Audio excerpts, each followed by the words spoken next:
You were always right, Brian. I just never knew how much. Hold it. This I gotta hear. What was I right about?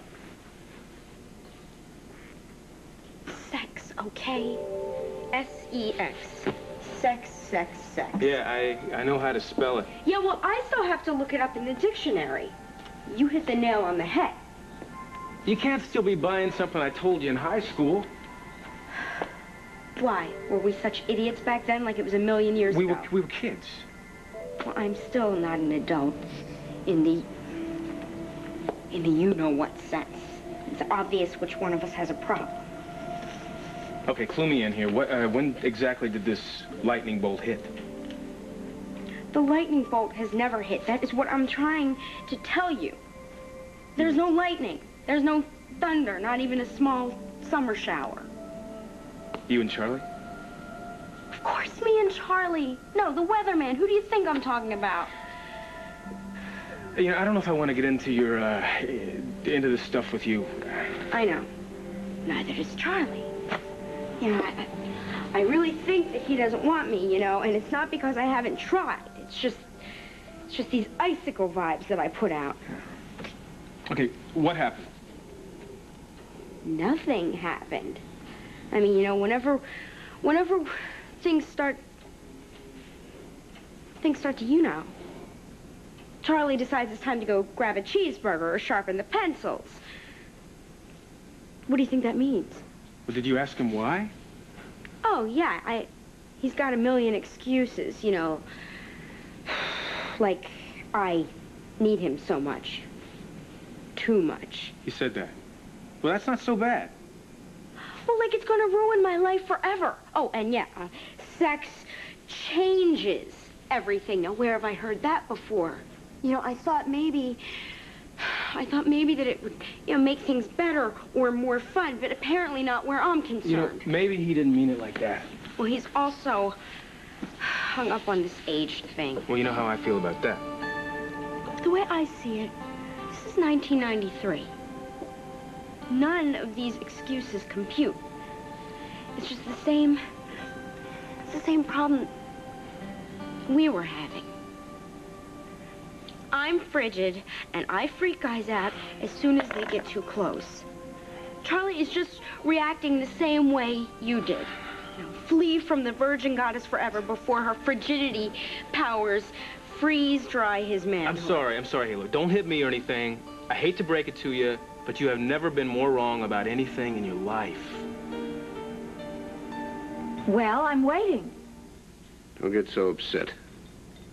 Is this what you did, Mother? Is this why you called Dick to come in from Chicago so he could break and enter into my employee's home? Oh, no, honey. No. Mona had nothing to do with this. I alone am to blame. Don't you do this. Don't you cover for my mother. Oh, who is this now? The police? Are you breaking and entering into other people's homes too now, Nick? Let's shake it, Mona. What is this, a surprise party? Hi, Charlie. Is that why all the urgent messages? I didn't know you were in town, Mick. Just passing through. Great. It's always nice to see you. Charlie, excuse us. This family reunion really does have to wait. You're lucky, actually, you're not seeing your grandfather in prison. Prison? Miss Kane, it's okay. No, it's not. Nick, I am still waiting for an answer. Call the police. Go ahead. Have me arrested. Sue me. What can I tell you? You know how I get. Your mother tells me about Kendall's sudden appearance in your life, her rise to power and influence out of nowhere. Well, naturally, I get a little worried. Well, isn't she just Erica's assistant? Yeah. But you see, she's so close to you, Eric. I mean, she's in your home, she's in your office.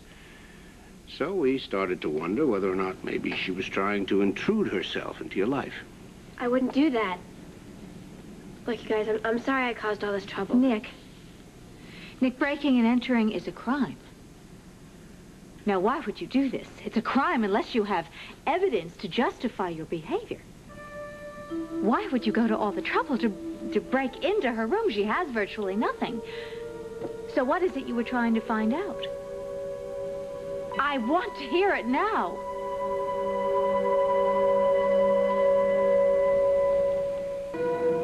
Well, there's no actual evidence against Kendall. I mean, it's purely out of my concern for you. I guess I went above and beyond the call of duty. Yeah, and beyond good sense. Yeah. Don't know what came over me. And, of course, I certainly didn't intend to frighten you. Oh, it's okay. Kendall, would you please wait in the car now? Sure.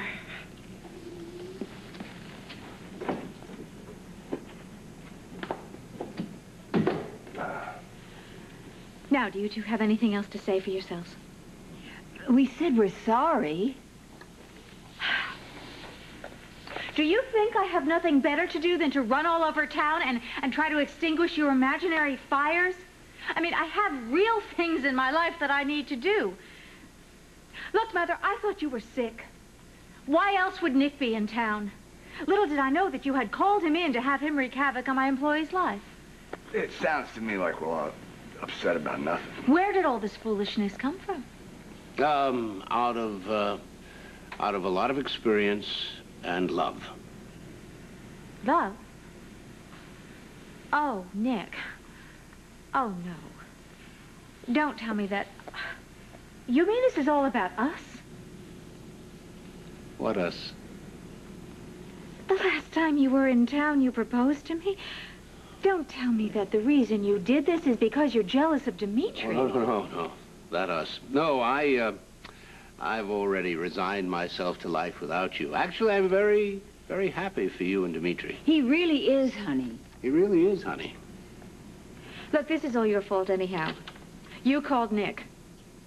What I would like to know is when did you do this about-face, Mother?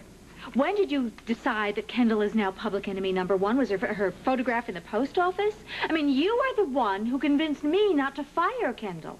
Honey, it was the way she was taking charge, making yourself so comfortable in your home, and I just thought that the hero worship was perhaps a little excessive. Yeah, but fortunately, it turns out there's nothing really to be concerned about, and I really am glad that's all settled. Now, are we still going to have dinner together? You and I can eat crow, Mona. I don't know, Charlie. Would you have dinner with them if they just did to you what they did to me? Well, as long as Nick was picking up the check. If I have to. All right, I'll see you at the restaurant. Bye. Bye, Charlie. See you later, honey. Nick, why did you break into that girl's room? That little girl is no threat to anybody. Who's to say that Tad and Dixie are still the golden couple?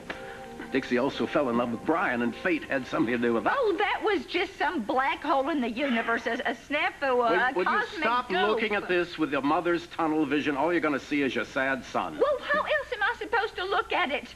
I'm looking at it from a place of love. A lot of love coming from deep in the heart of Opal, which is more than I can say for you. Don't you accuse me of not loving Dixie, because Dixie is all... Honey, what happened? Well, Uncle Palmer, you were right. Tad's back with Brooke.